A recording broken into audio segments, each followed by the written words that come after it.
সবকিছু ছবি তুলে ফেসবুকে দিতে হয় না, কিছু পার্সোনাল জিনিস থাকা লাগে, পার্সোনাল একটা area, personal space, personal life, personal charity, personal good deeds, এটা লাগবে আপনার। এটা আল্লাহ তাআলা বেশি পছন্দ করেন।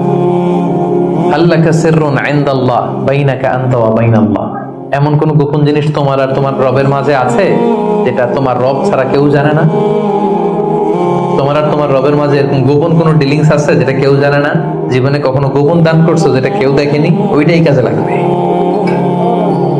এজন্য ষষ্ঠ শ্রেণী হচ্ছে ওই ব্যক্তি যে গোপনে দান করে, সিক্রেট চ্যারিটি করে।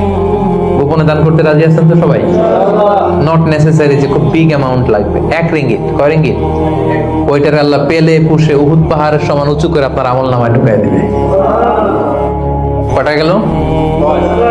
7 নাম্বার হচ্ছে রাজুলুন যাকারাল্লাহ খালিয়ান ফাফাদাত আইনা, যে ব্যক্তি গোপনে আল্লাহর জিকির করে, আল্লাহকে স্মরণ করে আর চোখের পানি ছাড়ে।